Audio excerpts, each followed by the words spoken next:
नमस्कार मित्रांनो, आपल्या 14व्या मिनी व्लॉगमध्ये सगळ्यांचं स्वागत। आज होती संकष्टी म्हणून सकाळी गेलो होतो गणपतीच्या मंदिरामध्ये। छानपैकी असं गणपती बाप्पाचं घेतलं दर्शन, त्याच्यानंतर घेतलं महादेवाचं दर्शन। मेडिकलला पोहोचलो आणि केली पूजेला सुरुवात।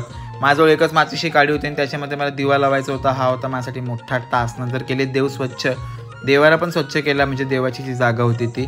त्याच्यानंतर केली छानपैकी पूजा। फायनली तो दिवा बाबा लागला एकदाचा।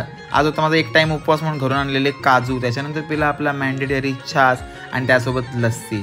आज ऊन होता म्हणून जास्तच कंटाळा आला, म्हणून सर्वेशला बोलून घेतला, त्याने आणले 2 आंबे। मग गेलो घरी आणि आपला पंचपक्वान्न रेडीच होता। या मॅडम नेहमी लेट येतात, आज पण लेट आली। मग आम्ही दोघं गेलो पिरवाडला। अनिकेत आलेला आहे आता खूप दिवसांनी। स्वतःला क्यूट बनायचा प्रयत्न करतो पण ऍक्च्युअली मध्ये नाही, मला चांगलंच माहिती। इथे क्यूट पण असेल तर ती ओव्हर कॉन्फिडन्स आणते। टेस्टलेस फालुदा खाऊन आलो घरी and that's it for the vlog. Thank you for watching.